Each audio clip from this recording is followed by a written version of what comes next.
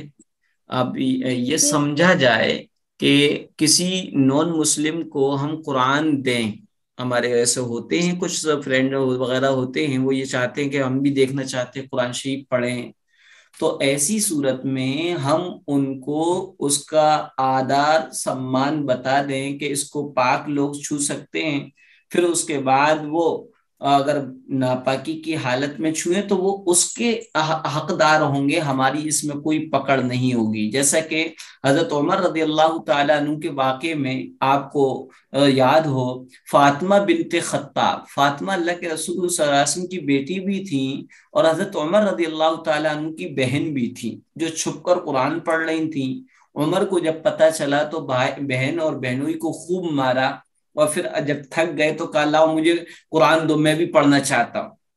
تو فاطمہ بنت خطاب نے کہا تھا کہ بھیا اس کو پاک ہی لوگ چھو سکیں گے، ناپاک لوگ نہیں چھو سکتے، تو اس لیے وہ نہائے تھے، پھر انہوں نے قرآن پڑھا. تو میرا کہنے کا مطلب یہ کہ اگر ہم کسی کو قرآن ٹرانسلیٹ کا، ترجمے کا، یا ویسی قرآن کسی کو دیں یا کسی غیر مسلم کو کوئی صورت یا آیت لکھ کر دیں تو اس سے اس کا آدر سمان بتا دیں کہ اس کو ایسے ایسے کرنا ہے. پھر اگر وہ نہیں چھوئے تو وہ اس کی اپنی ذمہ داری ہے.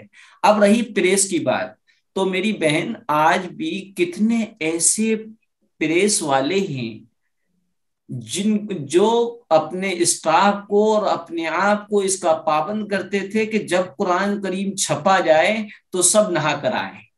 چنانچہ لکھنؤ میں ایک پریس تھی اور اس پریس کا جو مالک تھا وہ ہندو تھا اور قرآن شریف جو ہے چھاپا کرتا تھا، لیکن اس کی عادت یہ تھی کہ وہ قرآن کریم کو جب چھاپتے تھے تو اپنے تمام ورکرز کو یہ کہتا تھا کہ نہا کر آنا ہے، اسنان کر کے آنا ہے، کیونکہ یہ پوتر قرآن ہے، پوتر کتاب ہے.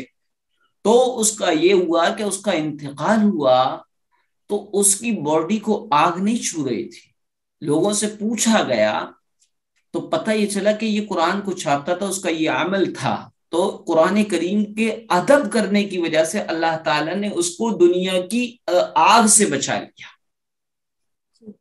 تو جو پارسل کے ذریعے سے قرآن آتا ہے یا ڈاک کے ذریعے سے آتا ہے تو کوشش یہ ہو کہ ہم بتا دیں اس کو، اور پھر وہ اس کے بعد وہ اس کے اکارڈنگ نہ اس کا خیال رکھے، اس کے آداب کا خیال نہ رکھے تو اس کا حقدار وہ خود ہوگا. میں ایک چیز اور پوچھنا چاہ رہی تھی. اصل میں پرکاشن میں جاب کرتی ہوں، ہمارے یہاں پہ پریس بھی ہے، تو وہاں پہ قرآن شریف بھی پرنٹ ہوتے ہیں. اب وہ اسٹاف سارے نان مسلم ہیں، تو میرے سامنے آیا کہ ایک نان مسلم ہی اسٹاف میں تھے، وہ لے کے قرآن کا پارا آئے کہ میم آپ کو اس میں دیکھنا کچھ سمجھ میں آ رہا ہے کہ یہ تو ہمیں سمجھ ہی نہیں آتا. تو میں مطلب دیکھ کے مجھے بہت دکھ ہوا کہ مطلب قرآن کو تو ہم بنا وضو کے بھی نہیں چھوتے، اور یہ مطلب نان مسلم لوگ تو نہیں پتا انہیں پاکی ناپاکی کا. تو اس کنڈیشن میں اگر میں کمپنی کے اونر سے بھی میں بات کر سکتی ہوں کہ کیا مطلب کیا کرایا جا سکتا ہے چینجنگ. ہاں سر، تو انوشا بہن آپ یہ کہیں کمپنی کے اس سے یا ورکرز سے بہت ہے کہ سر یہ ایک گرنتھ ہے ہمارے مذہب کا، جیسے کہ آپ کے مذہب کے گرنتھ ہیں، آپ ان کو پوتر سمجھتے ہیں، اپوترتا کی حالت میں اس کو نہیں چھوتے ہیں، ایسی ہی ہمارے مذہب کا یہ ہے.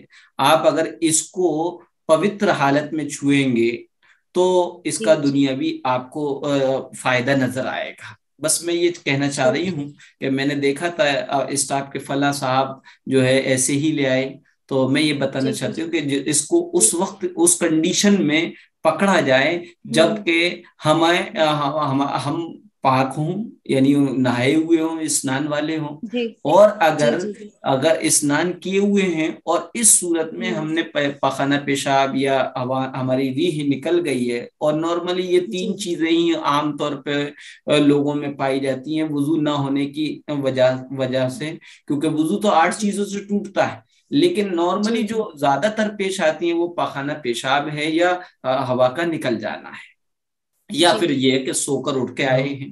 تو یہ 3-4 چیزیں اگر انہوں نے کر لی ہیں تو وہ جو ہیں وضو کریں. وہ یعنی پارٹس آف باڈی میں سے 4 پارٹس ہیں جو اس طریقے سے دھل لیے جائیں، یا کم از کم جو ہیں ہاتھوں کو ہی دھل لیا جائے. بہرحال وہ اس کے پابند تو نہیں ہیں، لیکن ان تک دین پہنچانا ہمارا کام ہے. یا پھر گلوز کا صاف جو گلوز ہیں ان کا یوز کر لیں. لیکن یہ سمجھ لیجئے گا انوشا بہن، بعض لوگ آپ نے جو لفظ کہا گلفس، دیکھیے ہم کسی بھی قرآن کو یا پارے کو جب پکڑیں تو اس کاغذ سے اس کپڑے سے پکڑ سکتے ہیں جس کا ہماری باڈی سے کوئی تعلق نہ ہو. تو اب اگر گلفس ہوتے ہیں تو گلفس تو چونکہ پہنے ہوئے ہوتے ہیں وہ گویا ہاتھ کے ہی درجے میں ہوں گے. ہاں البتہ یہ ہے کہ رومال نکالیں، رومال سے پکڑ لیں، کیونکہ رومال جو ہے ہماری باڈی سے ٹچ نہیں ہوا ہوتا ہے یا پہنا ہوا نہیں ہوتا ہے.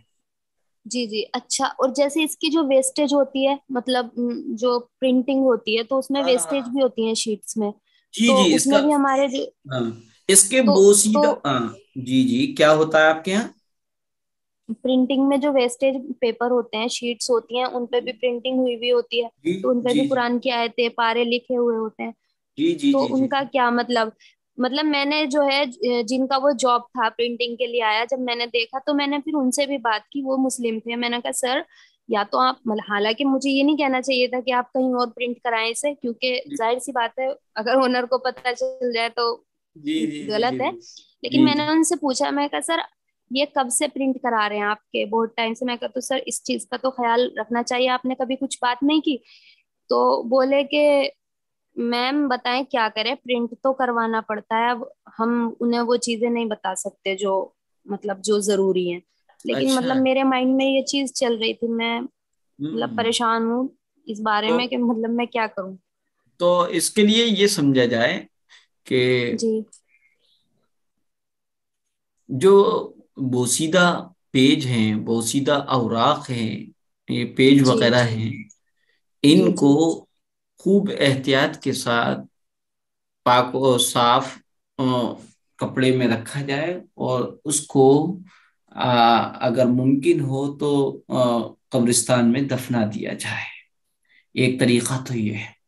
دوسرا یہ جی ہے کہ اس کو زیر آب کر دیا جائے, یعنی دریا یا نہر یا ایسی صاف و شفاف جگہ جہاں پر پانی میں ناپاکی گندگی نہیں ہوتی ہے, تو اس کو اس انداز میں دریا میں یا کنویں وغیرہ میں رکھا جائے کہ وہ جو ہے بوسیدہ اوراق کی سیاہی اسی میں گھل جائے, اور وہ نیچے نیچے ہی نیچے تہ میں رہے. ایک دو طریقہ. تیسرا طریقہ جو کہ بہت نازک ہے لیکن بہت بہتر طریقہ ہے, لیکن عام لوگوں کو اس لیے نہیں بتایا جاتا کہ وہ بات کو سمجھ نہیں پاتے, اس لیے بدگمان ہو جاتے ہیں. تو اور جی یہی طریقہ بخاری شریف میں بھی ہے.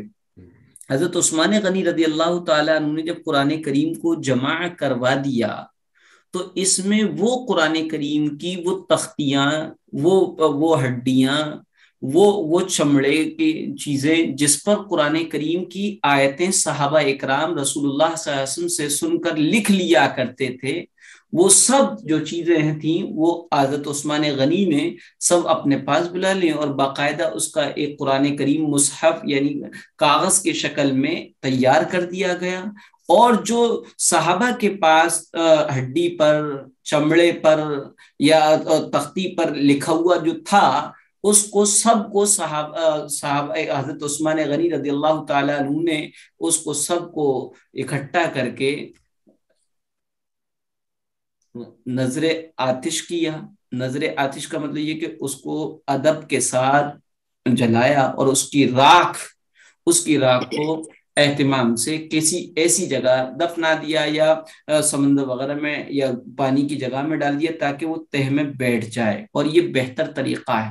لیکن لوگ سمجھ نہیں پاتے ہیں, اس لیے جب ان سے یہ کہا جائے جلا ہوئے, حالانکہ جلانے کے ادب کے ساتھ جلا کر اس کی خاک کو احترام کے ساتھ دفنا دیا جائے یا بلڈنگ میں تعمیر میں لگا دیا جائے, تو یہ زیادہ ادب کے لائق ہے. اس کے بالمقابل ان کو کیا دفنایا جائے, کیونکہ ایسی آج کل بڑی بڑی سٹیوں میں انسانوں کے دفنانے کے لیے جگہیں نہیں ہیں, اور آسانی سے وہ بھی نہیں ملتے ہیں, نہر اور دریا بھی نہیں قبرستان. ملتے ہیں. تو یہ زیادہ بہتر ہے. سمجھ میں آ جی گیا آپ کو؟ جی جی مجھے آ گیا, بہت بہت شکریہ آپ کا. اس کے علاوہ کچھ؟ جی ہوں گے, پھر پوچھوں گی انشاءاللہ.